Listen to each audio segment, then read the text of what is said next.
Hi everyone, my name is Meena Vemusubramanian and I'm a product manager here at AWS. I'm going to be joined here today by my colleague Paul Reed, and we're going to talk to you about Amazon S3 on Outposts. Today we're going to focus on what the service is, what its capabilities are, and a little bit into what the experience using the service looks like. Amazon S3 on Outposts gives you object storage access on premises within your own data centers. To really understand why we built this service, I'm going to provide a little bit of context on what we were hearing from our customers and the types of use cases we've been targeting with Amazon S3 on Outposts. As you might know, AWS provides an extensive global footprint in terms of infrastructure today. This is inclusive of 24 regions, 72 availability zones, 216 points of presence with over 169 edge locations. And this footprint is constantly growing and increasing. Despite this global coverage, we are hearing from customers building a variety of applications that moving to the public cloud tends to be more or less challenging depending on exactly what their application needs are and what they're building. On one end of the spectrum, we have web and enterprise applications. These are things such as email and collaboration tools and applications that are geared towards serving a company's intranet. These are more readily migrated into the public cloud and AWS regions today.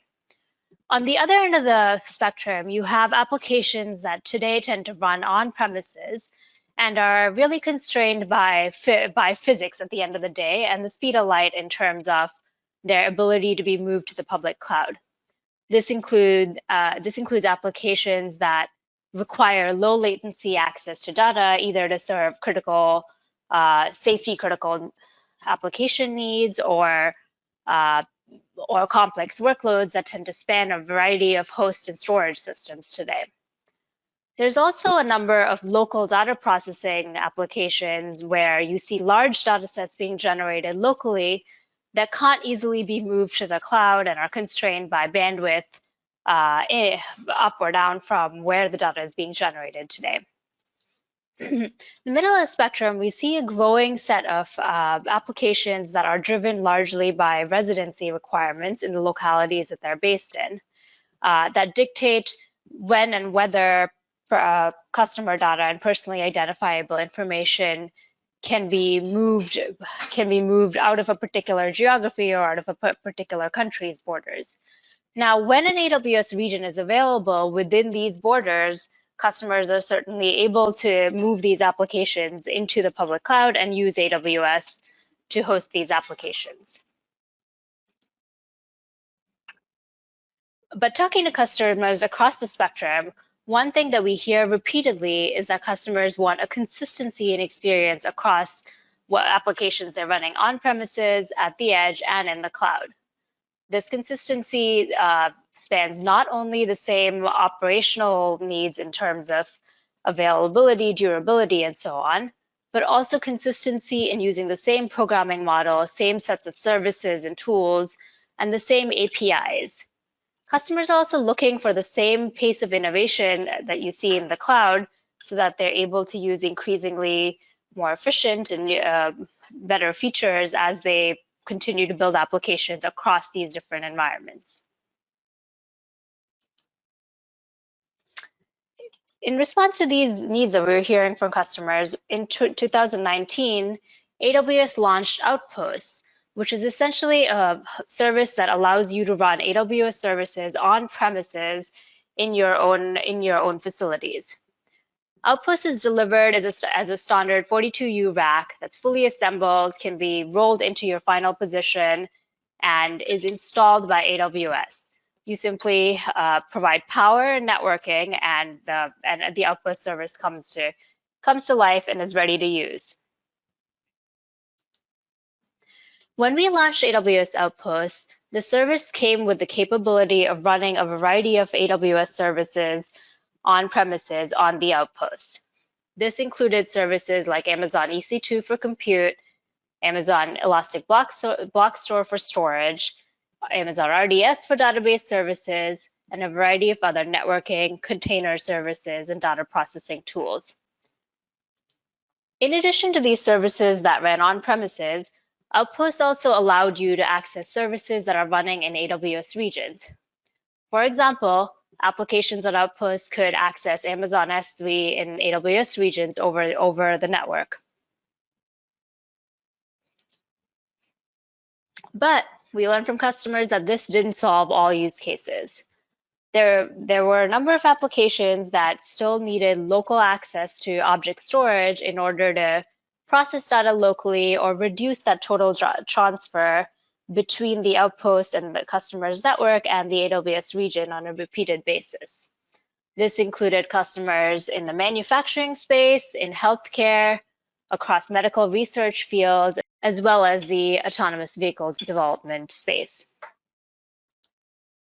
In response to customers across these fields, we decided to launch Amazon S3 on Outposts, which brings this Amazon S3 experience into your premises.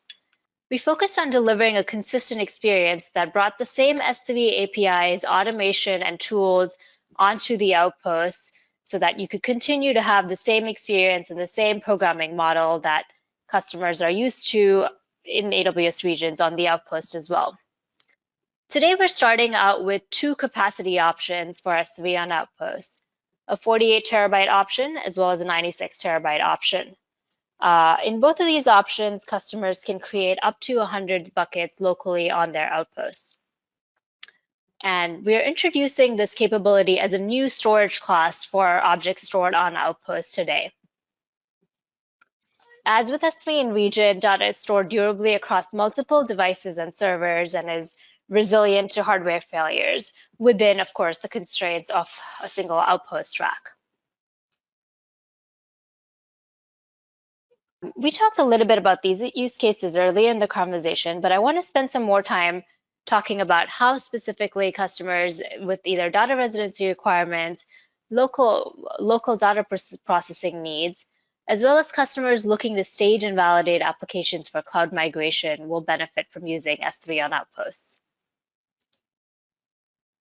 The first set of customers we've heard a lot about as we built this service is customers with data residency requirements who need to store data within a particular geography or a regulated location where there may or may not be an AWS region available today.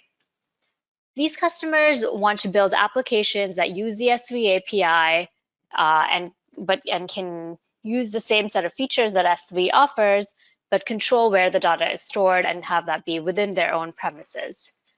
We see this set of requirements coming from customers across a number of different industries and is largely driven by local regulation. So it spans industries from healthcare as well as consumer applications, just based on what the legal requirements of the geographies they operate in look like.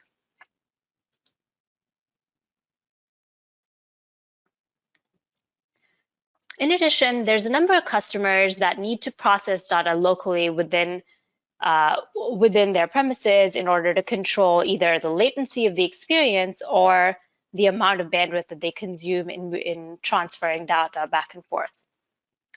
This includes customers in the AV space where they have a vehicle fleet that's generating a lot of data locally that needs to be cleaned and processed and filtered before it is transferred up to the cloud to train machine learning models or what have you. There's also a number of medical imaging applications where large files need to be manipulated locally, and S3 on Outpost lets you store those files and stream them locally, providing a lower latency experience to the end user. Finally, an interesting set of applications we've been working with customers on is customers who are on that enterprise cloud migration journey. They find that incremental transfers of parts of their application to the cloud directly is often painful and error-prone. Outpost instead gives them an option for an intermediate step in this cloud migration journey that allows them to have part of their application in their existing infrastructure and slowly move pieces onto the Outpost to test and validate before they finally move the applications into the public cloud.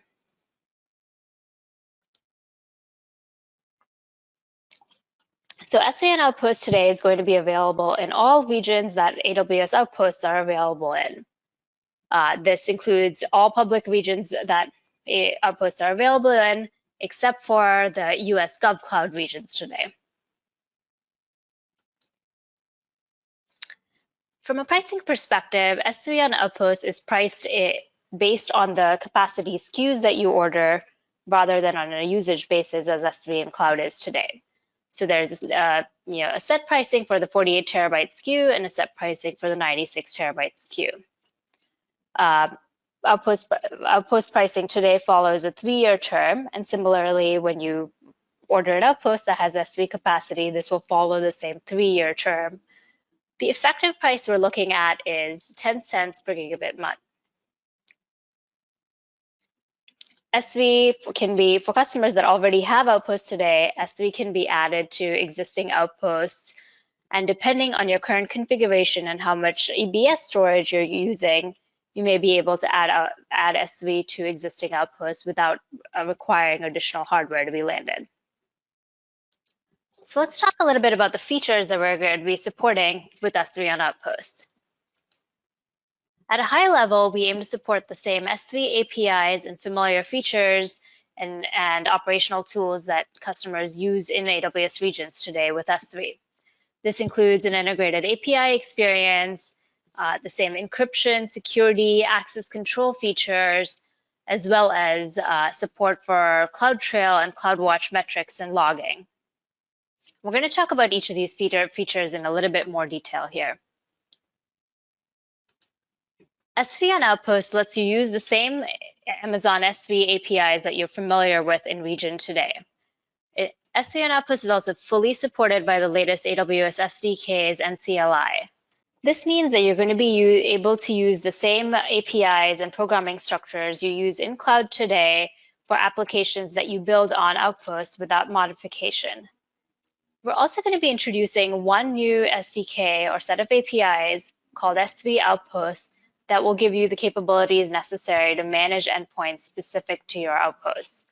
We'll talk a little bit more about what these endpoints look like and how routing to these endpoints is managed for S3 on Outposts. One of the most frequent questions we get on S3 on Outposts has to do with where data is actually stored. At the end of the day, data is always stored on the Outpost. This includes object data, object system and user metadata, as well as object tags. Buckets, however, are created and managed in the Outpost home region. So this means things like bucket name, bucket tags will be stored in the region. Telemetry is also going to be available in the home region of your Outpost. This means that you can look at metrics and logs in the home region. In order to capture the availability and general characteristics that come with this local storage on Outposts, we introduced S3 on Outposts today as a new single storage class that's stored on your Outpost. That's Amazon S3 Outposts. This is designed to durably and redundantly store data across multiple servers on your Outpost. Additionally, data on the Outpost is always going to be encrypted using SSE S3 to ensure that your data is secure, even if the hardware is compromised. Additionally, we're going to have the same eventual consistency model as other S3 storage classes in region today.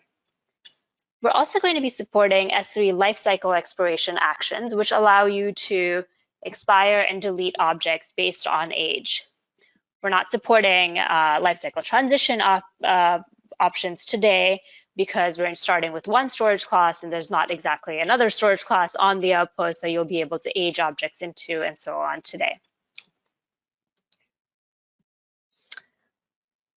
Another area we focused on as we were building the product was to ensure that we're able to give you the same security and access control bar that you're familiar and comfortable with in regions today.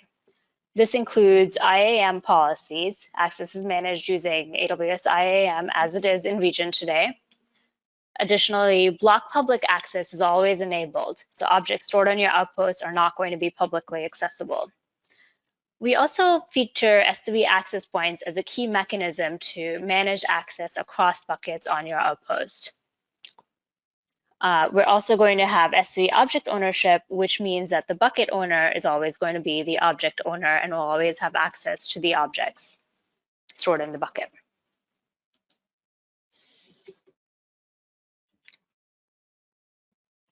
We'll be supporting both bucket and access point policies to control access to your data. Policies will be under the S3 Outpost namespace as compared to the S3 namespace in region. This is a decision we debated, and we decided to go with a separate namespace because we heard from customers that granular control of access to data based on where it's stored is going to be important for the types of applications they're looking to build. S3 APIs are going to be authenticated using IAM in AWS regions via the service link connection that your Outpost has to the home region. This also means that access to objects will be denied if S3 cannot connect to IAM or this connectivity to the region is compromised. This does not mean that your data is compromised in any way, and your data will remain stored on the Outpost and will be accessible again once connectivity is restored. Now let's talk a little bit about the endpoints that you'll be using to access S3 on Outpost objects and buckets. The main difference is that the bucket name endpoint is going to be replaced by a dedicated control and data endpoint that's specific to your Outpost and specific to S3 on Outposts. How it works from a developer perspective is that your S3 client makes an API request using the SDK or CLI. Based on the properties of this request, the SDK or CLI can determine the endpoint that the request must be routed to and take care of this routing. So behind the scenes, we have two endpoints. We're going to have an Outpost and region-specific endpoint that for object APIs that allow you to put and get from the specific Outpost that you're making requests to.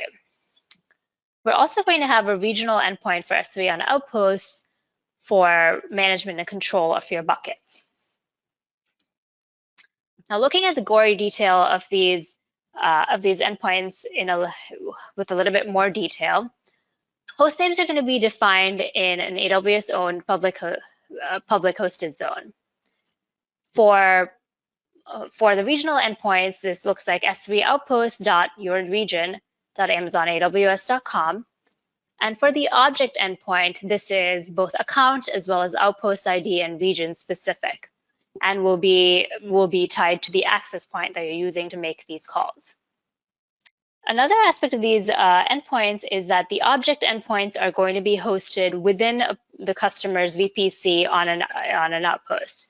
This means that all requests must originate from IPs resident within the VPC that the endpoint is hosted on.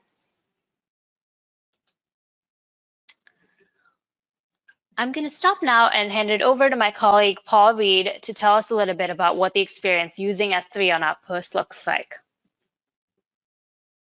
Thanks, Mina. So I'm going to do a quick walkthrough of using S3 on Outposts and showing you how some of the CLI commands interact with the service and sort of bring to life some of the things that Mina has just discussed with you. So we're going to do something that's very simple, a very simple sort of hello world. We're going to create a bucket. Then we're going to create an S3 access point to that bucket. We're going to then create an endpoint on your Outposts. Then we're going to store and retrieve an object from that bucket. Very simple. So first, let's look at bucket creation. The command line, you're going to call AWS S3 control create bucket. This is one of the new APIs that we've introduced for doing bucket creation in non-regional locations. In this instance, we're going to specify an Outpost-id for your Outpost.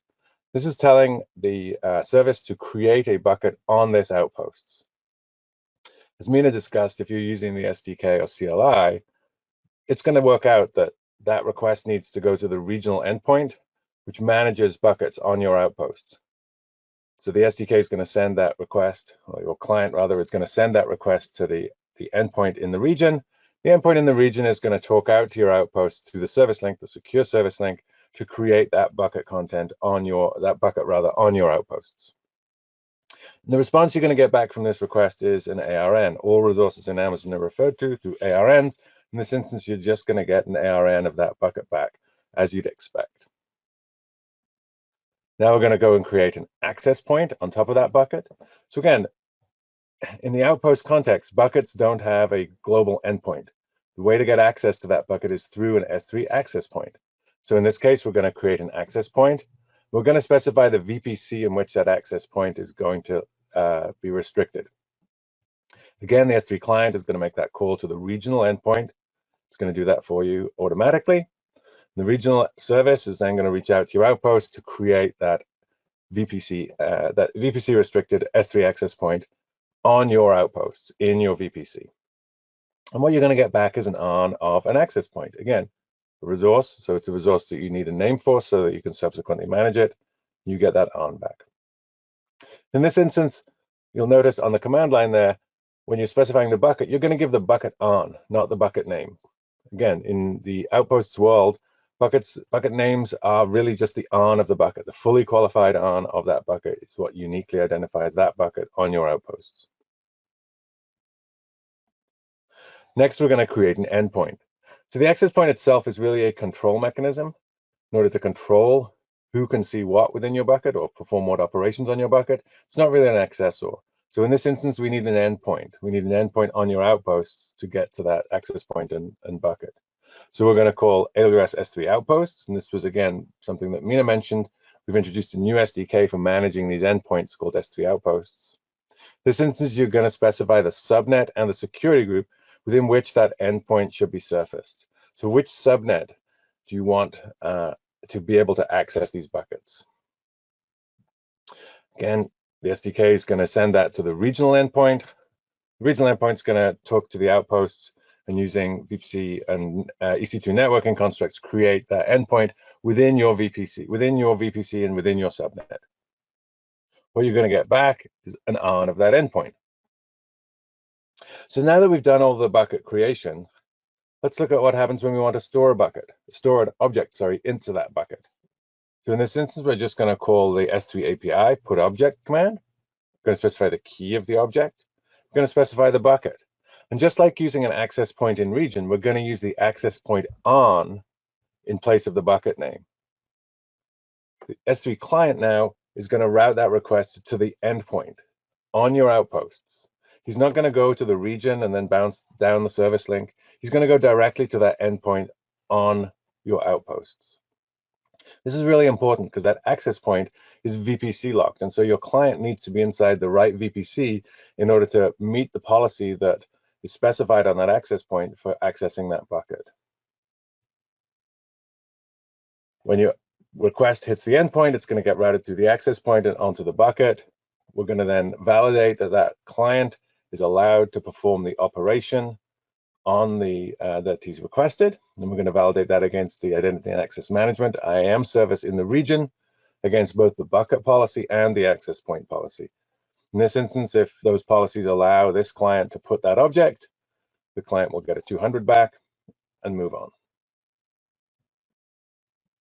A question we often ask, again, Mina mentioned up front that we have two capacity SKUs, 48 and 96 terabytes, is what happens when I run out of storage? This is not something that we think of with S3 in a region, but obviously within the Outpost context, there is a finite amount of storage in your rack that you ordered.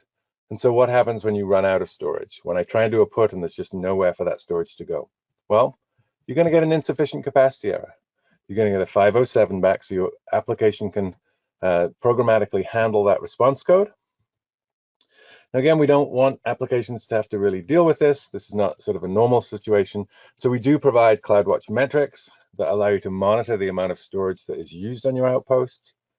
We do obviously if you delete an object, that's going to free up some storage. And we do also have lifecycle expiration actions, which can clean up or delete, expire old objects that you no longer need in order to keep your capacity below a threshold that meets your sort of operational needs.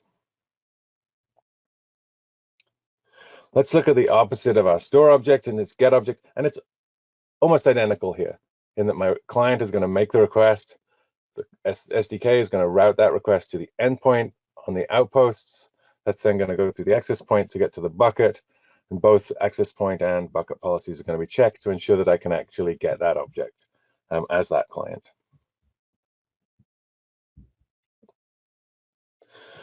So we've looked at an example of putting and getting individual objects, but what if we want to move a lot of data? We mentioned some of the use cases that customers had talked to us about for S3 and Outposts up front, things like autonomous vehicles, healthcare, life science research, manufacturing facilities. And in those cases, you may want to do a large data transfer. You may want to take some data that you have in an S3 bucket in one of our AWS regions and put all or some of it down onto your Outposts for local processing or local management. Or you may be generating data locally on your Outposts that you want to do some pre-processing on and then ultimately move it into an AWS region. You perhaps don't want to do that by scripting it yourself, writing lots of puts and gets. So we've worked with our colleagues over in the DataSync service in order to support S3 and Outposts as one of its location types so that you can perform large-scale automated transfers using all of the benefits of DataSync's data acceleration and data validation to move data between buckets stored on Outposts and buckets in the AWS region. You can do that in either direction on demand using just the SDK and CLI in order to perform that operation. So let's bring it to a close. Thanks very much for your time. We told you a little bit today about Amazon S3 and Outposts and how we brought it to you, the customer, to address some of your needs around local data processing and data residency. We've talked about how we've strived to give you the same experience on Outposts as you have in regions today, the experience that you're used to with S3. We deliver the same APIs, many of the same features that you're used to using in regions on an Outpost in your environments. We're super excited to see what you can do with it and hope you have a great day and hope this has been useful to you. Thanks very much for your time. Bye now.